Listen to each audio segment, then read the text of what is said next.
कवचम् एकदा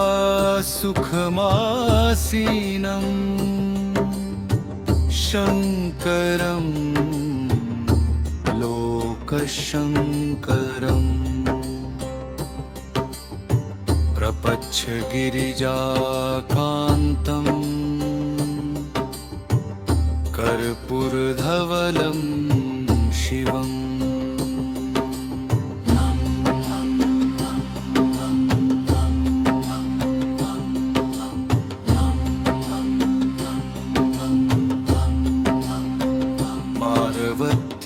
पार्वत्युवाच भगवान् देवदेवेश लोकनाथ जगत्प्रभो शोकाकुलानां लोकानां केन रक्षा भवेद्भव संग्रामे संकटे घोरे भूतप्रेतादिके भये दुःखदावाग्निसन्तप्तचेतसा दुःखभागिना महादेव उवाच शृणु देवि प्रवक्ष्यामि लोकनाहितकाम्यया विभीषणाय रामेण प्रेम्णा दत्तं च यत्पुरा कवच कपिनाथस्य वायुपुत्रस्य धीमतः गुह्यं तत्ते प्रवक्ष्यामि विशेषाच्छणु सुन्दरी विनियोगः ओमस्य श्री हनुमान कवच स्तोत्र मंत्रस्य श्रीरामचंद्र ऋषि श्रीवीरो हनुमान परमात्मा देवता अनुष्टुप छन्दः मारुतात्मज इति बीजम् अंजनी सुनुरिति शक्ति लक्ष्मण आनदाता इति जीव श्रीराम भक्तिरिति कवचम्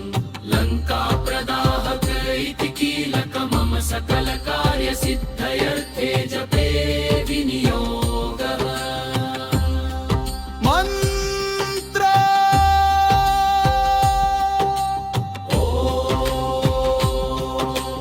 ऐं श्रीं राम ह्रीं हेरवां वं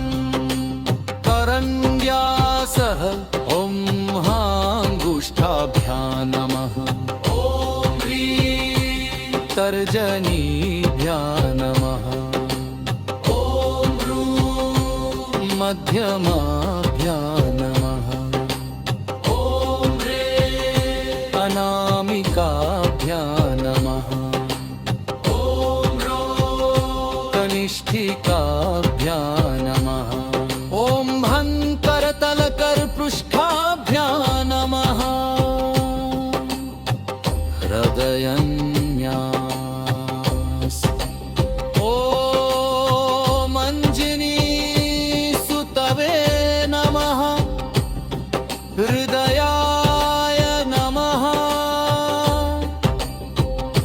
ॐ रुद्रमूर्तये नमः शिरसे स्वाहा ॐ वतात्मजाय नमः शिखायं वशटम् ॐ रामभक्तिरताय नमः कवचाय हुम् ॐ वज्रकवचाय नमः नेत्रजाय वंशट् ॐ ब्रह्मस्त्रनिवारणाय नमः अस्त्राय फट् ॐ धयायेद् बालदिवाकरधुतिनिभं देवारिदर्पं देवेन्द्र प्रमुख प्रशस्त यशसन्दे दीप्यमानं रुचा सुग्रीववादि समस्त वानरयुतं सुव्यक्ततत्त्वप्रियं संरक्तारुणलोचनं पवनजं पीताम्बरालततं उधन्मार्तण्डकोटिप्रकटरुचियुतं चारुविरासनस्थं मोजीयज्ञोपवीताभरणरुचिशिखाशोभितं कुण्डलाढयम् हनुमान मंत्र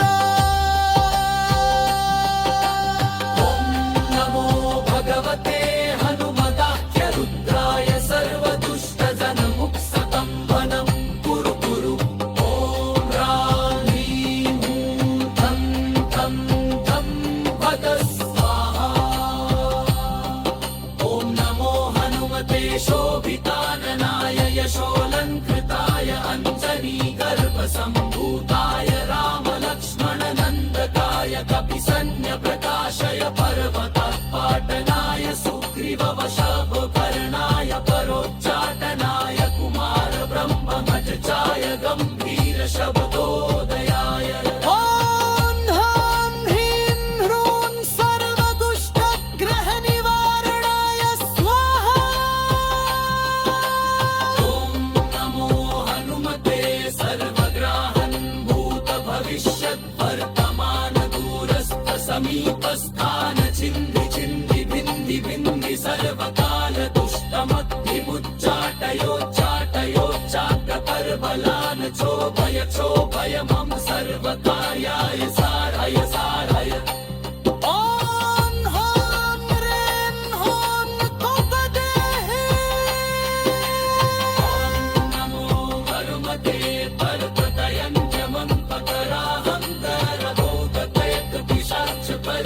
पर्वतयञ्जमन्पकराहङ्कारभोगतयकपिशाचपरदृष्टिसत्पदर्शन चेतपमिहा सर्वप्रमभयं निवारय निवारय भगवत पच पच कल कल विलय विलय सरहान नियन्तानि बुद्धय बुद्धय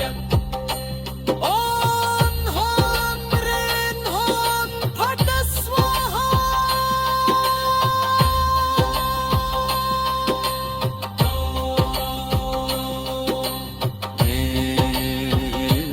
मत ते पाहि पाहि तेहि सर्वद है भूतानाशाग्नि दाकिना कुशमतष्टाना सर्वेषामाकर्षय कर्षय मर्दय मर्दय छेदय छेदय पुरुं मारय मार शोषय शोषय प्रज्वल प्रज्वल ऊतमन्दर कुसाच मन्दर निरसनाय भूतकर दशवारं पठेद् रात्रम्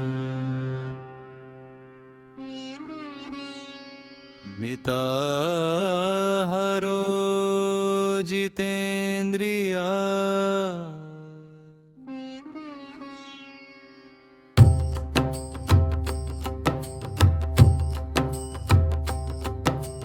विजलभेत लोके मानुषेषु नराधिप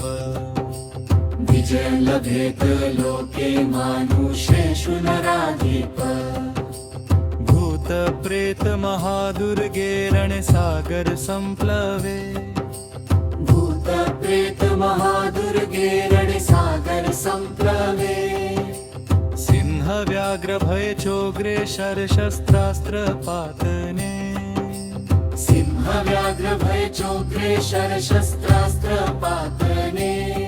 शृंखला बंधने चैव कराग्रह नियंत्रणे शृंखला बंधने चैव कराग्रह नियंत्रणे कायस्थो भेवः विचक्रे क्षेत्रे घोरे सुधारणे कायस्थो भेवः विचक्रे क्षेत्रे घोरे सुधारणे शोके महारण चैव बालग्रह विनाशनम् शोके महारण चैव बालग्रह विनाशनम् सर्वदा तु पश्यन्नित्यं जयमाप्नुत्य संशयम् सर्वदा तु पश्यन्नित्यं जयमाप्नुत्य संशयम् भुर्जेव वसने रक्ते क्षीमेव तालपत्रके भुर्जेव वसने रक्ते क्षीमेव तालपत्रके त्रिगन्धेनाथमश्चैव विलिख्य धारयन्नर त्रिगन्धेनाथमश्चैव विलिख्य धारयन्नर पञ्चसप्त त्रिलोहैर्वागोपितकवचं शुभम् पञ्चसप्त त्रिलोहैर्वागोपितकवचं शुभम् गले कट्या बाहुमूलकण्ठे शिरसि धारितम् गलकट्या बाहु मूलकण्ठे शिरसि धारितम् सर्वान् कामान् वापनुयात् सत्यं श्रीराम भाषितम् सर्वान् कामान् वापनुयात् सत्यं श्रीराम भाषितम् श्रीराम भाषितम्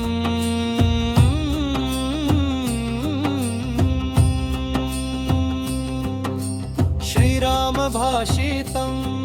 सर्वान् कामान् वापनुयात् सत्यं श्रीराम भाषितम् धीवसन्धाव भाषितम् सर्वान् कामान् वापनुयात् सत्यं श्रीराम भाषितम् धीवसन्धाव भाषितम्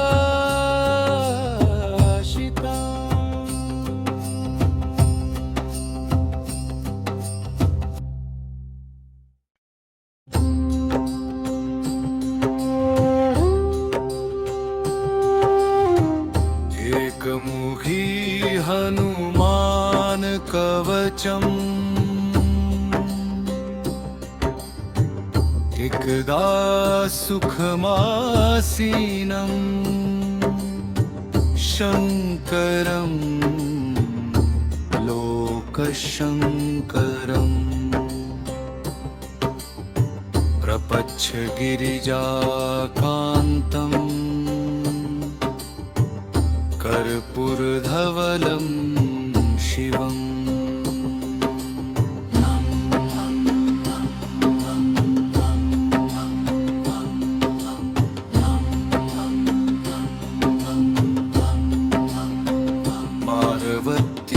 पार्वत्युवाच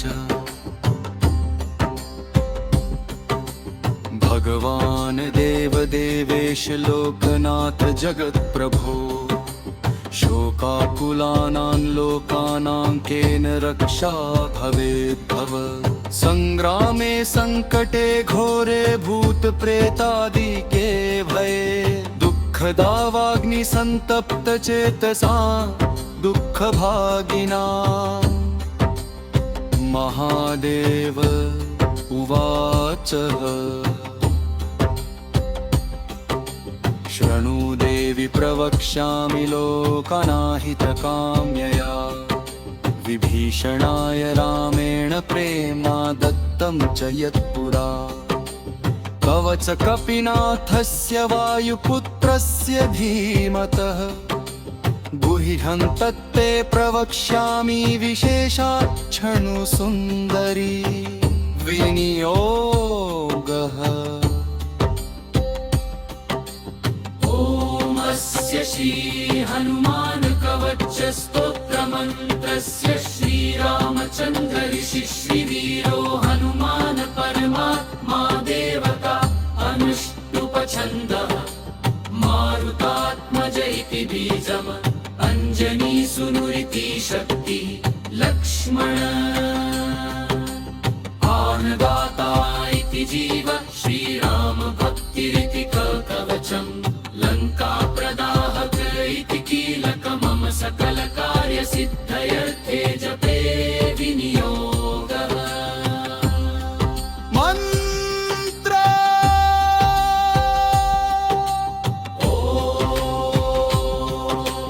ऐं श्रीं राम ह्रीं हेर्मां वं करन्यासः ॐ हाङ्गुष्ठाभ्यां नमः तर्जनीभ्यां नमः ॐ ह्रूं मध्यमाभ्यां नमः ॐ ह्रें अनामिकाभ्यां नमः ॐ ह्रौं कनिष्ठिकाभ्यां नमः ॐ भं करतलकरपृष्ठाभ्यां नमः हृदयन्यास ॐ अञ्जनीसुतवे नमः हृदयाय नमः ॐ रुद्रमूर्तये नमः शिरसे स्वाहा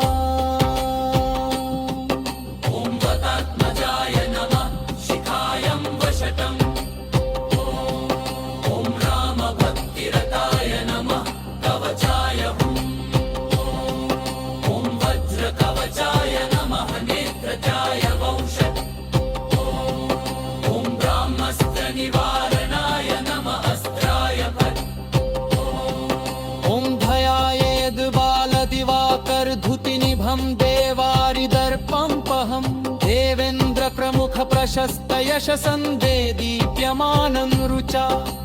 सुग्रीववादि समस्तवानरयुतं सुव्यक्ततत्त्वप्रियं सम्रक्तारुणलोचनं पवनजं पीताम्बरालकतम् उधन्मार्तण्डकोटिप्रकटरुचियुतं चारुविरासनस्थं मोजीयज्ञोपवीताभरणरुचिशिखाशोभितं कुण्डलादयम् हनुमान मंत्र ॐ नमो भगवते हनुमदाख्य रुद्राय सर्वदुष्टजनमुक्सतं वनं कुरु कुरु ॐ ह्रां ह्रीं हूं तं तं तं वद स्वाहा ॐ नमो हनुमते शोभिताननाय यशोऽलङ्कृताय सम्भूताय रामलक्ष्मणनन्दकाय कपिसन्न्यप्रकाशय पर्वतपाटनाय सुग्रीववशवकर्णाय परोच्चाटनाय कुमारब्रह्ममजचाय गम्भीरशब्दोदयाय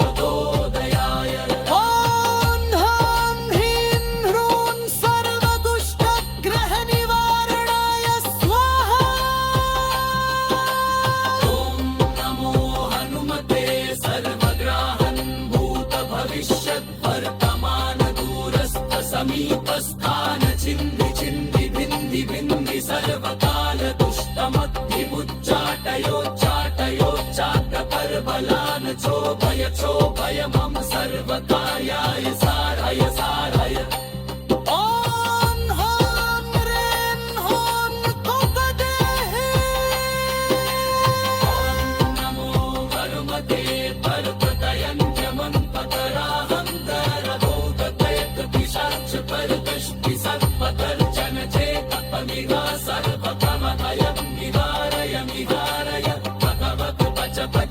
कल विलय विलय सर्वान नियन्तानि बुद्धय बुद्धय ॐ ह्रां ह्रीं ह्रूं फट् स्वाहा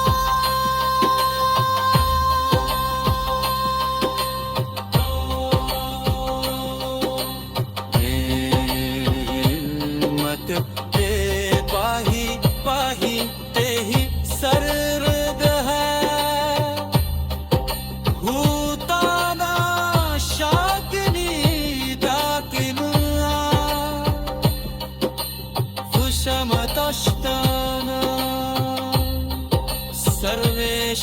सर्वेषामाकर्षय कर्षय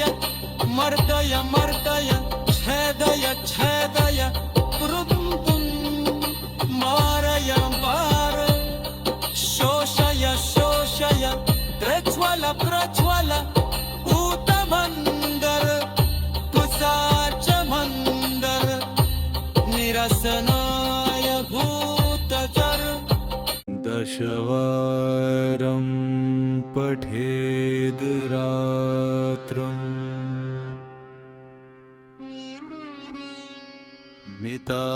मिताहारो जितेन्द्रिया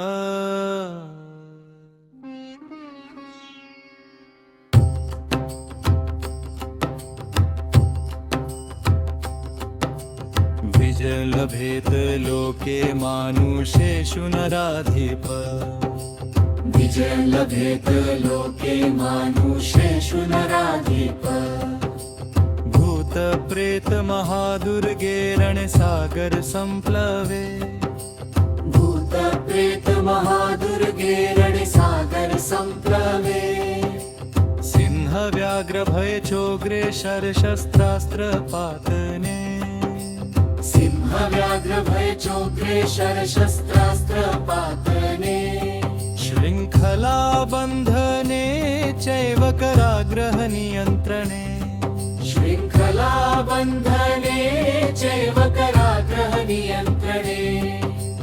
कायस्थो भेवः विचक्रे क्षेत्रे घोरे सुधारणे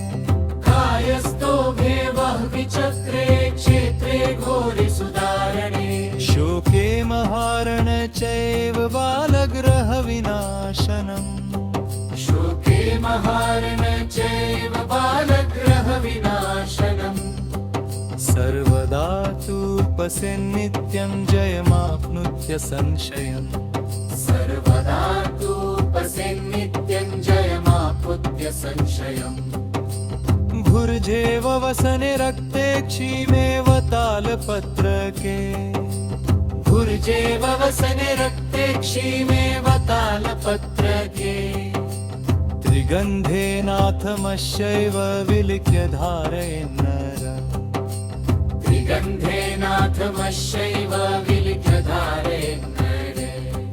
पञ्चसप्तत्रिलोहैर्वा गोपितकवचं शुभम् पञ्चसप्तत्रिलोहैर्वा गोपितकवचं शुभम् गले कट्या बाहुमूलकण्ठे शिरसि धारितम् गलकट्या बाहुमूलकण्ठे शिरसि धारितम्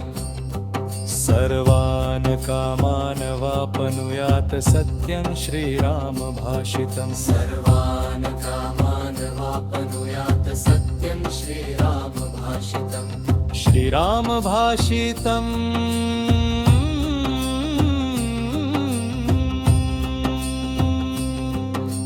श्रीराम भाषितम्